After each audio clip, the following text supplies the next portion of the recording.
So welcome everyone and thanks for joining us. I am Sarah, I'm from the Waikato Chamber of Commerce and I've got Paula with me as well, so we will be here to answer any kind of questions from the Chamber end.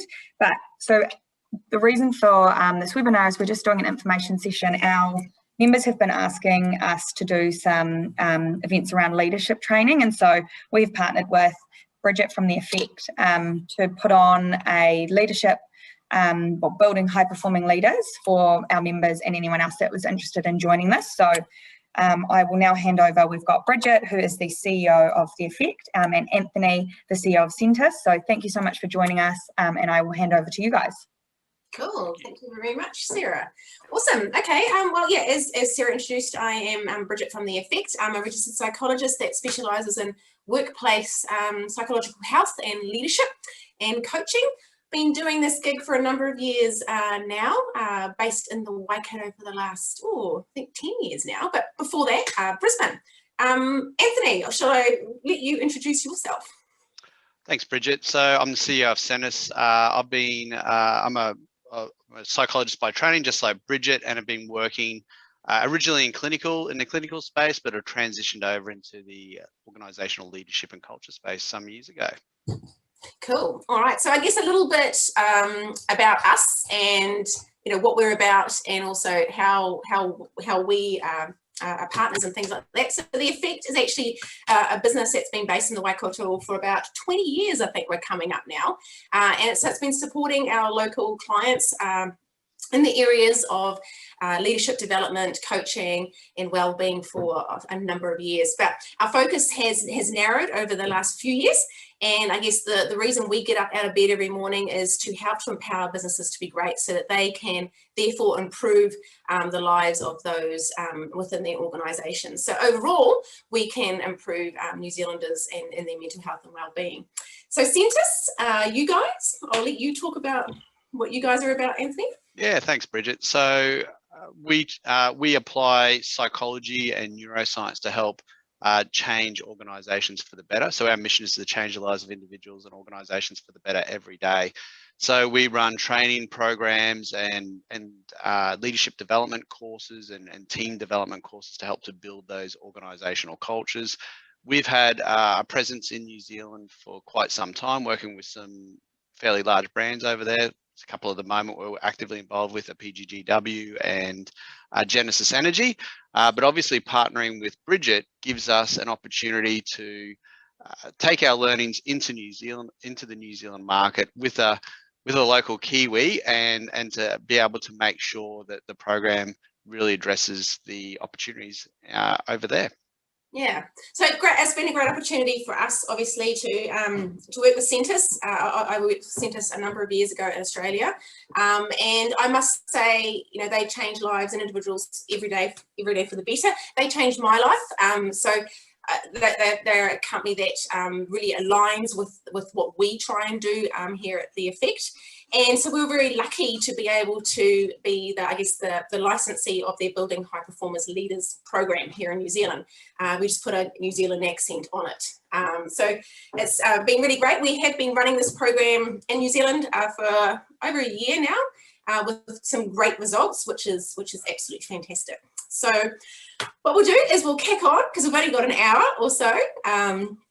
So what we're going to talk about today are a few things. I think we do need to, perhaps talk about what is actually going on out there at the moment, which is the level of disruption that the pandemic has caused. It is a real thing for leaders.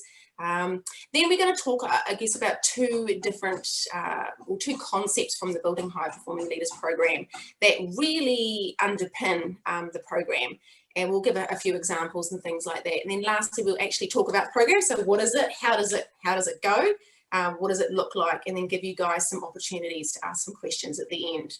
Also, as we go through, we'll be asking you some questions as well, and putting some polls out there, because, being psychologists, we like to ask a lot of questions.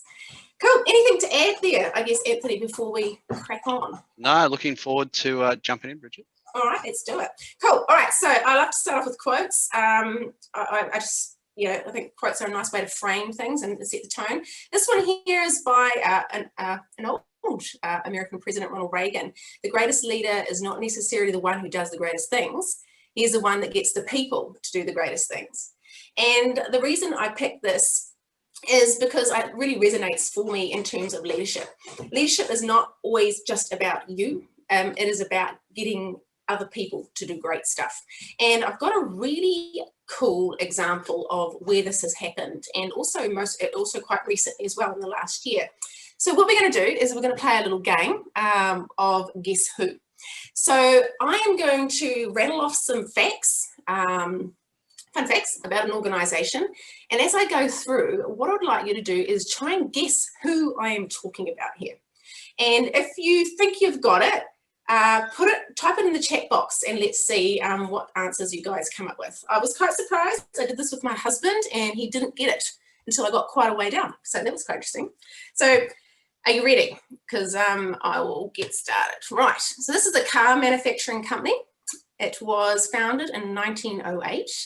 It was the first car maker to reach $1 billion in sales in 1955. They created the moon buggy, which was used during the Apollo 15 mission. Unfortunately, in 2009, they got themselves in a bit of a pickle, bit of trouble, and they entered into bankruptcy with over $100 billion in debt. After that, they... We've got someone jump in here, Bridget. So we've got Naomi who said GM. Oh, Naomi. If there was a prize, you'd get it. Well done. Yeah, General Motors. Well done. That's interesting. So we got that far. That's pretty good. Okay, cool. Yeah. So after that, what happened there? They hired the first female CEO that's ever been appointed to the car manufacturing industry, Mary Barra, and then they developed also the first mechanical heart and donated it to medicine, and they are now the #1 car maker in the United States. So well done, Naomi. That's awesome. I'm impressed. You got further than my husband. I won't tell him. So yeah, it's General Motors, and these three leaders that you're looking at here in the middle is Mary Barra. So she is an amazing female CEO. I highly recommend that you look her up. Listen to some of the podcasts or interviews that she gives. She is a fascinating woman. She's an engineer by trade, worked at General Motors her whole career and built her way up, and now she has led General Motors out of what was an extremely difficult time for them. On the left is a New Zealand chap, Dan Amman. He is, I think, the president of General Motors, a Kiwi up there in there, which is pretty cool. And then on the right is another guy called Mark Roos. So these three leaders turned a company completely around. This company was absolutely up shit creek.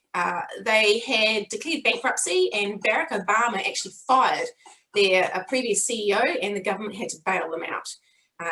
The organisation faced huge losses financially, but it was also known for a lot of high internal conflict and not a lot of collaboration. So that the culture of General Motors back in that time was known to be extremely toxic. So I guess how did Mary Barra, how did she turn this around? And there's a number of ways she did this. And when you listen to her speak and read some of her stories, the first thing that she says quite often is that it's all about, as a leader, empowering others. It's empowering others to do great stuff. She talks about how innovation and inclusivity is really, really important, about collaboration being absolutely paramount within their organisation. So she set these 7 kind of principles or 7 goals or behaviours, I'm not quite sure which one they call them, that this organisation was to work to. And now it is an organisation which they describe as highly collaborative, highly innovative, and one of their most recent goals is to be the most inclusive organisation in the world. They actually have the first CFO who's under 40, who is a female. That has never happened in their industry ever before. So disruption, obviously the pandemic hit last year. What did these leaders do? Really, really interesting. So they put it out to their teams. What are we going to do? They could see things were happening because their businesses in China were being affected first. And what one of the teams came up with was, okay, we're a manufacturing organisation. We can produce en masse. So therefore, why don't we produce ventilators? So within a month of that idea being tabled at a meeting in China, they went on to produce their first ventilator a month later, and now have produced over 1,000 or thousands of ventilators. The other idea that they came up with was to take the upholstery from the car, the upholstery fabrics, and use that to make surgical grade masks. So then they're going to produce those en masse as well. So they are a company that completely took COVID, this disruption, and turned it into an opportunity. And I guess one of the reasons why they are where they are today. So really awesome. General Motors in general has a really interesting story. Obviously, it goes back over 100 years. They did have a lot of ups and downs, but it's really interesting to see how they pulled themselves out. So I want to have just a quick discussion, and Anthony, jump in here, about disruption and COVID. And I guess the brutal facts is it has affected everybody. In your experience, Anthony, what have you seen out there in terms of leadership around COVID? Look, I think that story that you've just put up on screen just typifies what defines a really powerful set of leaders. You know, leaders aren't defined by what they do when times are good. It's normally how they respond to adversity, bring people together, and lead a business into the future.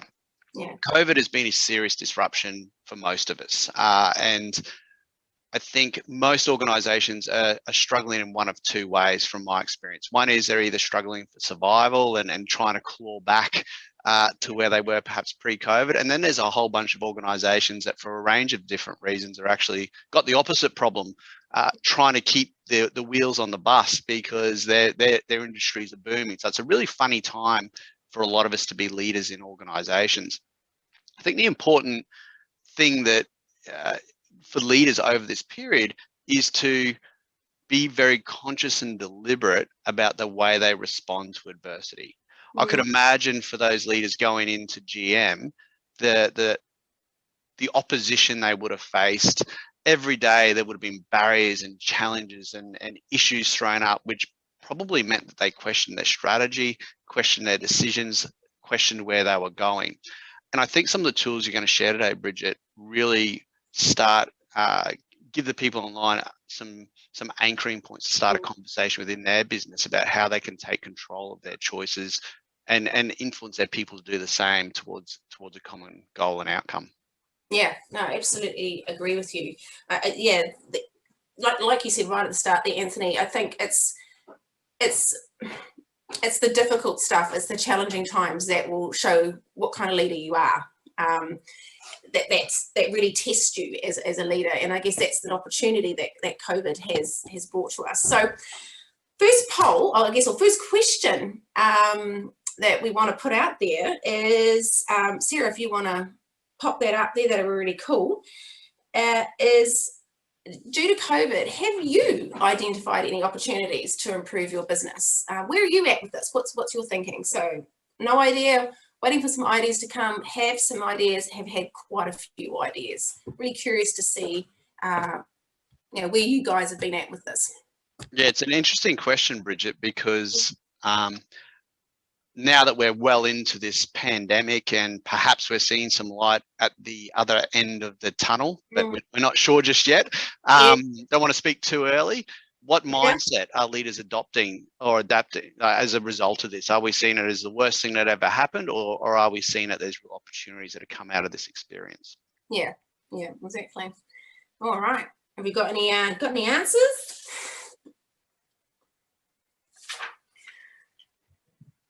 I can't see anything at my end. Oh, here we go. Oh, excellent. Cool. Wow. That's awesome. Fantastic.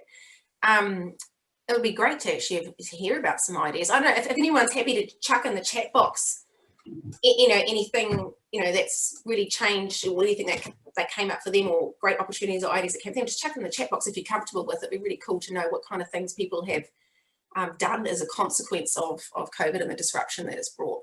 That's good. So for anyone who might just be listening along, so the results are that most due to COVID, have you identified any opportunities to improve your business? We've had 67% that have said they've had some ideas and 33% that have had quite a few ideas. So it sounds like all the listeners and viewers online are very much in an action-orientated mode. So I think the tools we're going to talk about today are going to resonate. Yeah, definitely. Which is great. Cool. I must say with my own business, some of the ideas that my team came up with were really cool during COVID. I must say we saw a lot of innovation And they say also in terms of uncertainty, there was a study released out last year, I think by Yale in August, around how in times of uncertainty, your brain is actually more open, and that is a great time to innovate and learn new things. So uncertainty doesn't necessarily always have to be a bad thing. No, well, look, just to share an example for us, Bridget, we've had a digital strategy in play at Centres for some time, so giving people other ways to engage with the business. And in fact, one of the challenges we would often come up against was the challenge for leaders to think about doing learning online, whether it's through webinars or online learning. Now, the fact that people have been forced to engage with these platforms and technologies lifted to meet the challenges meant that our strategy has actually been accelerated, I would say a good 12 to 18 months in our ability to execute on that. So the language we're using at Centres is that that COVID was the best, worst thing that ever happened to us. So real opportunities, I think, for a number of industries and organisations. Wow, the best, worst opportunity. I like that. That's quite cool. And I see a few people have put some stuff on the chat, which is really great. The greatest change is to flexibility about where to work, about working from home and the use of Zoom. It's also making us more efficient, less travel to different venues. Yeah, I've certainly heard creative some stories of people that have saved a couple of hours a day when they're not having to travel. So Megan's used it as an opportunity to implement some workshops for self-care and resilience. I think, again, awesome opportunity to focus on caring for our people. So lovely to see that come through. yeah. So, and lots of opportunities to supply, lots of opportunity, but supply lines are a bit dodgy. I'm hearing you there, Naomi. Took me about 6 months to get my boat trailer recently, so that could have come quicker. So yeah. I ordered something off AliExpress and it came 7 months later. After Christmas. It was a Christmas present, came after, but yeah, we do have to, brutal facts, we're dealing with some of that kind of stuff as well. Absolutely. Cool. All right, so I guess moving on to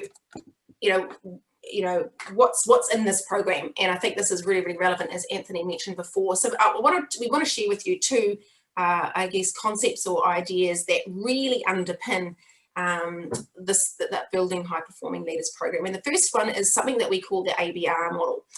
So this is what it kind of looks like. So most of the time leadership programs, and actually to be honest most interventions, focus on the behaviour part of this model. However, what we know about psychology and about humans and all that kind of stuff is that attitudes, how we think and how we feel, essentially drive our behaviour, which in turn gets us our results. So as leaders, we obviously have results in mind. We're trying to drive outcomes with our people.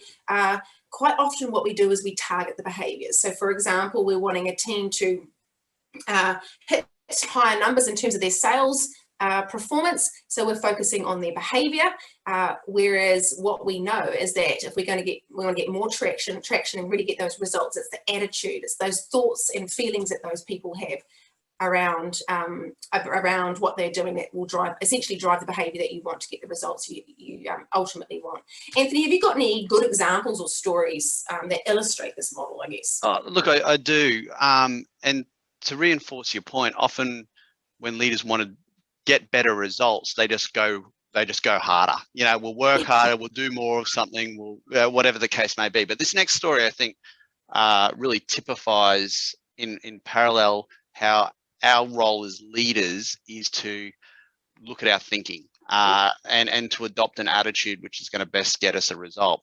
So the story that I like to tell on this for this particular model is the story of the first person to run the 4-minute mile, Roger Bannister. So the really interesting thing about the 4-minute mile and Roger Bannister is he broke the 4-minute mile, but leading up to that, hundreds, if not thousands of runners had attempted to achieve that same milestone. And as more people tried and they failed, the results they got were failed, it started to feed into a collective attitude across the running community that couldn't be done.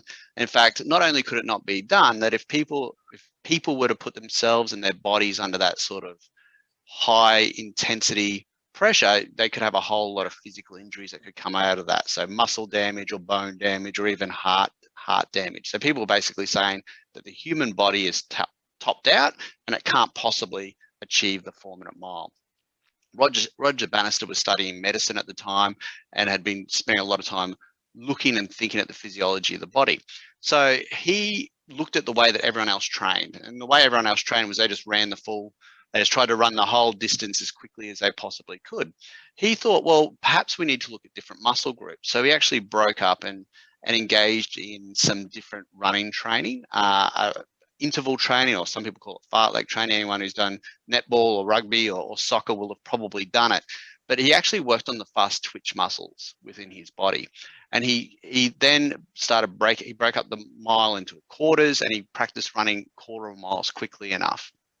On the day of the race, he set himself 4 pace runners as well. So those pace runners were broken up over the course, enabling him to break that 4-minute mile. Now, at the time, he was viewed as probably a once-in-a-generation athlete. We might never see someone who is going to run at that sort of speed again. Now, the fascinating thing is he'd achieved the result, and then all of a sudden, people had gone from it can't be done to it can be done. And only a week later, I think it was 10 days later, an Aussie by the name of John Landy came along and also broke the 4-minute mile. In the next 6 months, dozens of people broke the 4-minute mile. In the next year, over 100 people had previously broken an unbreakable milestone of the 4-minute mile. Now, what had changed? What had changed was the collective the collective attitude of runners. Now, that attitude was shifted by one person, someone who could be seen as a leader in the advancement of running. This is the power that leaders have.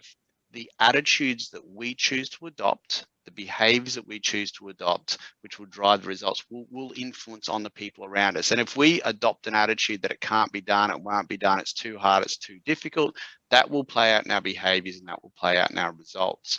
So what we really encourage leaders to do through this program is to peel the onion back and to dig into the attitude component, because it's our attitudes as leaders which have such a huge impact. And Bridget's going to unpack a little bit more about the types of attitudes and frames that either help us or hinder us in getting the results that we're looking for in a moment.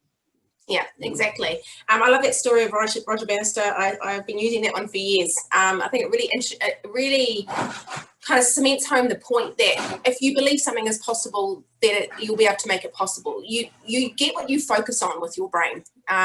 If you believe something is not possible, then how are you going to actually achieve it? It's almost like, the one thing that can hold us back in life is actually how you think about things. I remember someone telling me that when I was a kid, actually. It is actually for real. So as a leader, I guess it's looking at what are the results that, or the outcomes that I want to get for my team. Where do I want to get them to? What behaviours do I need to have them demonstrate in order to achieve these results? And then going back even further is, okay, so what is my role as a leader here? What is the attitude? What is the thinking that I need to have? And also what is the thinking that they need to have to get their results? So this model, we come back time and time again within the Building High Performing Leaders program, because we focus a lot on attitude, which I'm sure a lot of us would agree is sometimes the hard part. Sometimes you can have people who are really awesome, have great technical ability, great skills, but if their attitude doesn't match, then that can sometimes be a barrier for us. So let's have a look at, I guess, what are some of the attitudes or thinking that you have been seeing out there over the last, I don't know, wee while, let's say last couple of months. We've had a few rolling lockdowns, especially in Auckland. So I guess with the lockdowns that have been happening, which of these quotes best represents your leaders' thinking from what you've observed? So we have no control, there's no point making plans until COVID is sorted, we accept the uncertainty and working with what we do have control over, we are positive about steps and changes we are making as an organisation. So what are you guys typically seeing? Really curious to know. I think I've been through all those at different stages. Yeah, just the same thing. It's like a spectrum. Let's have a think, and then if Sarah can bring up the results when they're in, that'll be great.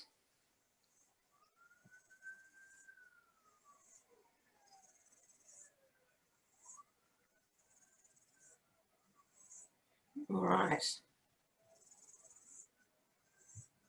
Have we got them all? Yes, we have. Okay, so wow, 83% of you report seeing attitudes around we accept the uncertainty and working with what we do have control over. Nice. 17%, it's interesting. There is no point making any firm plans until COVID is sorted. So there's a little bit of that kind of happening as well. Anthony, out of curiosity, in Australia, what are you guys experiencing in terms of this? Look, a fairly similar mixed bag between those two elements that we've seen on the screen.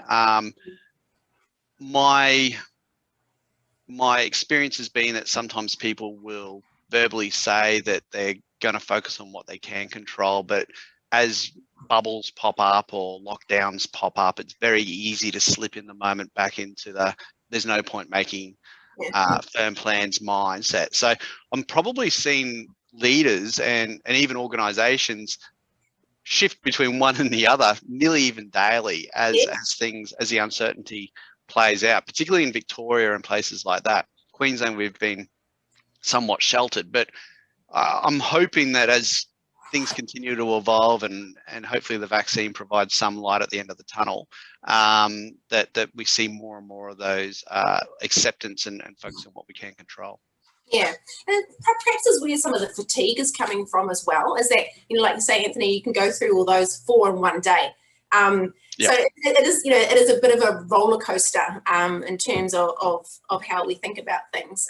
But I guess it's looking at how we predominantly view it, the strongest lens. And that brings me kind of to my next, or the next thing that we want to talk about, which is something that features in the program and is a tool that I use all the time. I absolutely love this tool. If you're interested, type it into Google, Locus of Control. You will get hundreds, thousands of hits. It's a very well-researched concept, a very powerful concept. So, basically, what is it? Locus is Latin for the word location. So it's a location of control. It refers to where you believe you see the control of your life kind of sits at the end of the day. And there's kind of two, if you think of it I think of it on like a continuum. So we have, at one end, we have what we call an external locus of control, or I like to use the word ELOCs. My husband refers to them as EWOCs, whatever works for you. And then we have an internal locus of control. So people who have an internal locus of control, they basically believe that the control of their life lies within inside themselves. So for example, if the goal was to make heaps of money, I want to make heaps of money, and a person with an internal locus of control will go, okay, right, what I need to do that, I need to find a profession that perhaps has high income, go to university, study to work in that profession. I'll say, I don't know, I'll pluck one out of my ass, law maybe. Go and study law, become a lawyer, earn the money, I've reached my goal. So that's an internal kind of locus of control. I will take control of what I can, where I can. An external locus of control kind of comes from another place, another angle. This is where people believe that the control of their life lies outside of themselves. So again, if you've got the same goal where you want to make lots of money, these people are more likely to rely on outside or external factors to achieve that goal. So it might be buying a lotto ticket. It might be waiting for an inheritance or something along the lines of that. So they're not essentially taking control where they can. They are relinquishing their control. Quite often people use the analogy of the ocean to describe this. So if you were in the ocean wanting to get to shore, a person with an external locus of control is a bit like a cork bobbing along in the ocean, going wherever the waves and the wind will take you. Whereas someone who's got an internal locus of control, they will be someone in a ship. Is it driving or steering? I don't know. You have a boat, Anthony. What is it? What's the word? You drive a ship? Steer a ship? Either works for the example. You drive the boat to shore, if that makes sense. There you go. I shouldn't use a boat one. Anyway, I get seasick, so I don't go on boats. So it's about, as a leader, what angle am I coming from? Am I coming from an internal locus of control or external locus of control? I guess, Anthony, have you got any, I guess, stories or links in terms of leadership about this concept? You can probably, so everyone's got the ability to either operate off an internal or external locus of control frame. And we can possibly shift from one to the other, moment to moment, day to day. But we will have a dominant frame that sits in our subconscious, and you'll be able to pick up these types of people that operate within these types of frames. So an external locus of control we often refer to as the BMWs. So excuse my French here, the bitches, the moaners, and the whingers. So these are the people that life happens to them, nothing's their fault, not accountable, not responsible, not taking control of their own choices. So that means when something goes wrong, they're pointing their finger at other people. And often when something goes right, they say, geez, that was lucky. On the flip side, you've got the internal locus of control people. And we often see these as those people who are quite lucky. You know, things just seem to go their way. You know, they lose their job, but they land a better one. They, you know, a door shuts, a window opens. Now, again, there's nothing special or blessed about those internal locus of control people. It's just they're focusing on what they can control, and they're taking opportunities as they come along. And if you jump into that research that Bridget spoke about, you can see that there's very different impacts on leadership results, but there's very different personal impacts. Internally, locus people tend to have higher paying jobs, have higher levels of life satisfaction, tend to have better and stronger relationships. So there's a bunch of different positive aspects to adopting a predominantly internal locus of control framework. The story which I think articulates this really well is the story of Gary Player, which is a favorite of mine. So Gary Player, for those of you who aren't aware of who he is, he's a golfer a few generations ago. And he's from South Africa, and he was playing golf during the time of the apartheid. So he used to come across quite a bit of conflict as he was on the tour. But this particular story, he was renowned for his adoption of an internal locus of control. And there's a story that he tells where he was practicing his chip shot out of a sand trap onto a green in the United States, a really challenging shot. He chips the ball, he actually sinks it straight away. And another American golfer was walking past and said, geez, that was a lucky shot. I've got $50 if you can do it again. So Gary Player lines a shot up, chips it, sinks it. He says, right, double or nothing. The Americans are blown away at this stage. Double or nothing. There's no way you can sink that same shot 3 times in a row. Gary Player lines it up, chips it, and he sinks it. The American goes off. He says, you got to be the luckiest son of a bee that I ever saw. And Gary Player says, you know what? The funny thing is, the harder I train, the luckier I get. And this is what people with an internal locus of control tend to believe. You're not going to get what you're looking for all of the time, but these people, they focus on the things they can control. They're generally more persistent, and they drive through in the face of adversity. And the beautiful thing about this is, if you want your people to adopt an internal locus of control, the best thing that you can do is role model that as a leader. Because what we tend to find is that the sphere of influence that Bridget's going to talk to at the moment of a leader is that people will adopt the same sort of mindset as you. If you operate off that Ewok frame, as your husband says, Bridget, we get a bunch of Ewoks around us.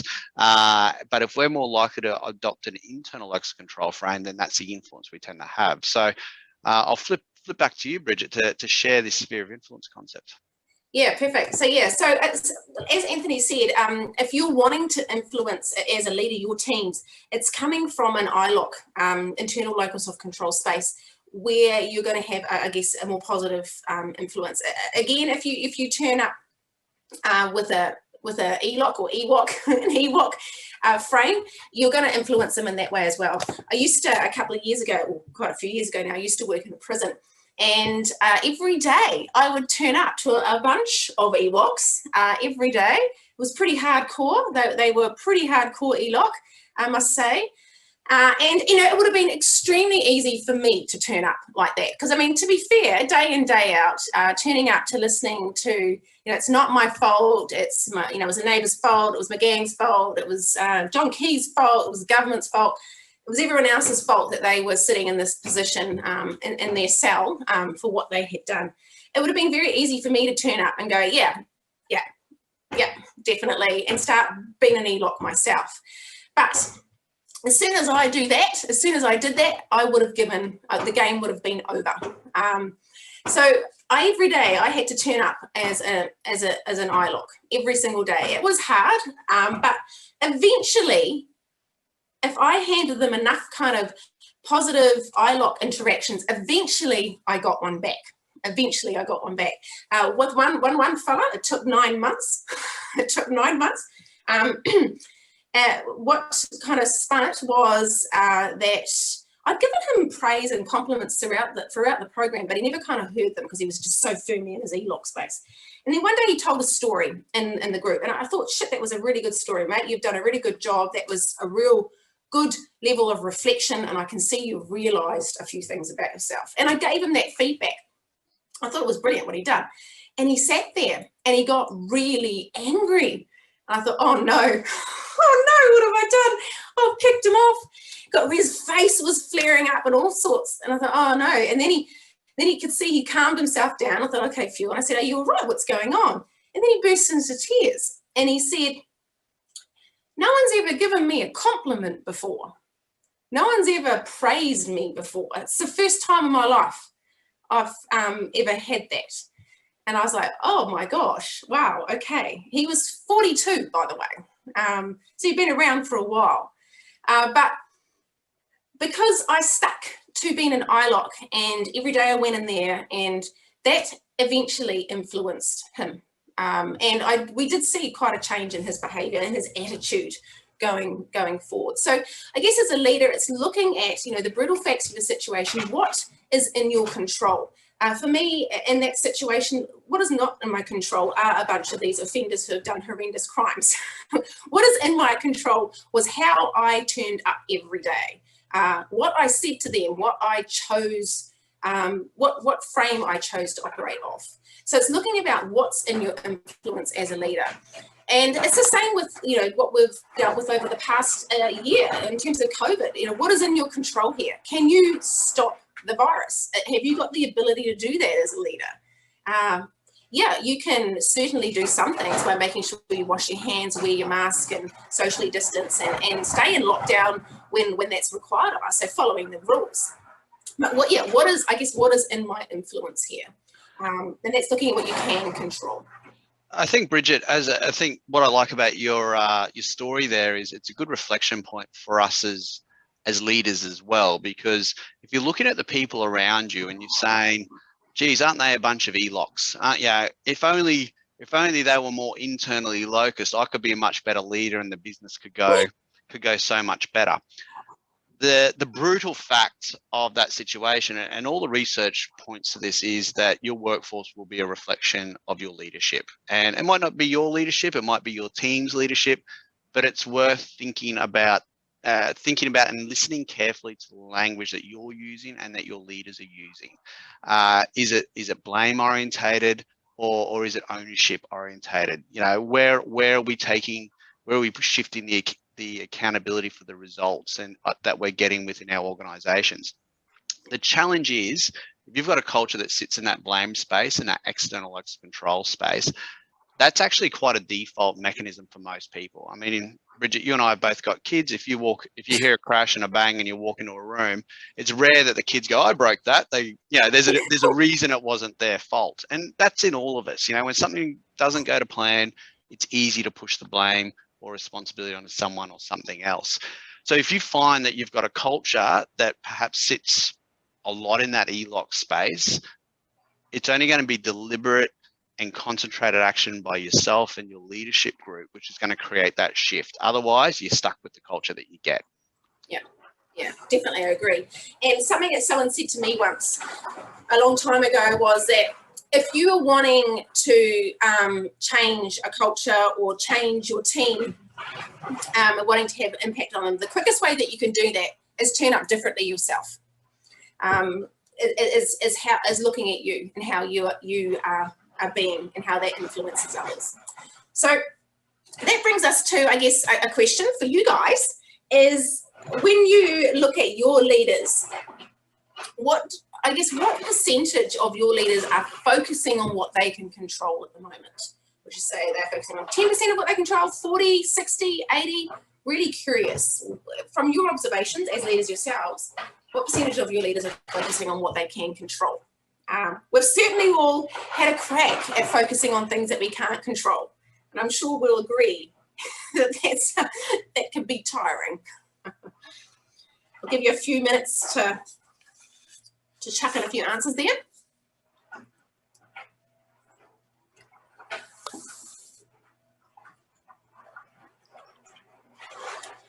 What do you think the royal family are focusing on at the moment, Bridget? Oh, good question.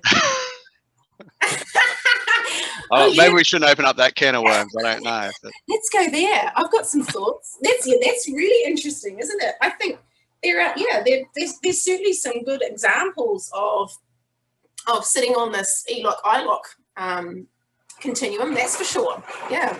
Have you got any thoughts there? Probably not ones that I would like captured in. Yeah. All right. Okay, what we got here? So 50% of people are saying that people are focusing on about 40% of what they can control, 60%, 25% on 60 and 80% of what they can control. Okay, that's interesting. So some room, some opportunity for improvement there, but by the sounds of it, some really good thinking being applied at those different businesses, which is great. Yeah, which is cool. And I guess that brings us to the next part around, what if we were able to move that percentage up a little bit? What impact would that potentially have? And this is, I guess, where our Building High Performing Leaders program, comes in. So we've given you a few snippets of what's in there, like real short snippets. There's certainly a lot more of good stuff in there. How the program works is basically it's based off 8 dimensions, which scientists have, and Anthony, feel free to step in at any point. I think you guys did a lot of research around this over the last how many years? Look, this has been a model that's been in play for probably 8 to 10 years. It's been used extensively across the private and public sector within Australia. So really strongly validated by our research psychologists. There's a self-assessment and a 360 tool attached to it. So that means we've been able to gather a bunch of benchmarking data and normative data to ensure that this really gives leaders a really clear insight into their leadership styles and preferences and what they can do to, I guess, further progress themselves in their leadership journey. Which is great. So that basically we've got the 8 dimensions here, which kind of fall behind what makes a high performing leader. So you've got resilience, influence, positivity, drive, authenticity, thinking, innovation, and adaptability. So throughout the program, we constantly are tapping into those dimensions. We measure these right at the start of the program. So everyone undergoes what we call the Lead Q tool, which is a 360 tool if you're familiar with 360s. Actually, I'll just move on to the next screen so then you can actually see the roadmap of the program. So we start off with the 360 tool and a debrief. This is an opportunity for leaders to identify, okay, what's the current state of play? Where am I at the moment? Where are my strengths, and where are the areas that perhaps I want to lift or just want to make sure that they don't go backwards? So I'm a big fan of strengths-based stuff. So if you're really great at something, then that's how can we harness and leverage that. All of you probably have heard of J.K. Rowling. Apparently, she is absolutely rubbish at organising. So she's got really bad organisational skills. So, if she spent all her time trying to lift up her organisational skills, which is not really a fatal flaw, would we have got the Harry Potter books? So it's about really leveraging what you're good at, looking at perhaps where you're not so great at. Is it okay? Do we need to lift it a little bit? And looking at, do we have any fatal flaws? Because we may need to address those. So getting that picture right at the start of the program. And then what we do is we go through the program where we have the first module, which is Building High Performing Leaders Module 1, which looks at yourself as a leader. And we go through a lot of stuff around the brain. So how we call it the brain apprenticeship. How does the brain work? And what are some of the things that we need to know as leaders to be able to make sure we're driving our brains right, but also other people. Then module 2 is about driving outcomes and how we do that. So it's looking at things like psychological safety, how to have a key conversation. Something that I find, I don't know about Australia, but certainly my experience here in New Zealand, we're not so flash at. We don't seem to have the old key conversation. We tend to hover around it for some reason. I'm not quite sure. That's just a personal observation, though. I've got absolutely no research to back that up. Also looking at other things like how do we influence? So the psychology of influence, and then how do we influence others? A tool that is definitely really valuable as a leader. And then lastly, the last module 3 is more around that strategic piece. Again, a lot of leaders don't really know what strategy is, or there seems to be quite a difference in opinion around this. So looking at that. And then in between the modules, we offer one-on-one coaching, which I think is, having done leadership for years and years, is crucial. You've got to have that combination of group work as well as that one-on-one work. And then lastly, we finish off with the Lead Q tool again to have a look at where we've moved, so to see the shift. So we follow that up again with a debrief at the end. So that's pretty much the roadmap. Anthony, do you want to add anything to that I may have missed? Look, there's been loads of research that's gone into the development of this program, and all of the program is referenced and really based in good sound research. What we've also really worked hard on is ensuring that we've made the complex simple and applicable, and that we can see the link between real life. So we will pull in case studies throughout the program to help leaders, I guess, take the theory and understand how that plays out in real life. And just for any leaders on the line that are interested in a little bit of casual self-development over the weekend, if you jump onto Disney Plus, you can pick up the Pixar, how Pixar was created. There's a little doco on there. I think it's about an hour and a half. Some really interesting leadership behaviors and frames that play out nicely within this model. So again, there's lots of little bits and pieces and snippets that are pulled on that help to cement the learnings for leaders. Cool, awesome, cool. So that's pretty much the program. It is one of its kind here in New Zealand. As I said, we're the only, the only folk here in New Zealand that are running this program. We're very, very privileged to be doing so. I guess it's an opportunity now for anyone, if they've got any questions for Anthony and I about the program or anything that we've talked about today. So I guess, Sarah, do we want to do it where people put a question in the chat box, and then if they come up, we can answer them? Is that the best way? Yeah, or if people want to raise their hands, there's a button on the bottom of your screen that will let you raise your hand, and I can unmute them to ask the question. So either way. Groovy. Okay, cool. We shall wait in anticipation. I'm just wondering, while people are having to think about that, Bridget, should we move on and just share a little bit about the offers, about the program? Yeah, good idea. Good thinking. So the program, we are working with the Chamber of Commerce with this because from the feedback that they've got from their members, this program ticks a lot of boxes, which is cool. We're really glad to be able to help out. So if you are interested in the program for yourself or other leaders and you sign up for it this week, we can offer quite a big discount. So the price would be $3,500, which includes everything that we just talked about in the previous screen. So that's the 2 360s and debriefs, plus the coaching sessions and the 3 workshops. And I guess also, the benefit of working with a couple of psychologists, but also networking with other leaders in the room from other companies. That's certainly something that people have told or come back to me and given me feedback about, but it's been very valuable working with other leaders and getting to network with other leaders. If you're thinking, I don't know if I can commit to a whole program just yet, that's fine. You're more than welcome to dip your toes. So have a crack at the first workshop. We can give it to you for $450.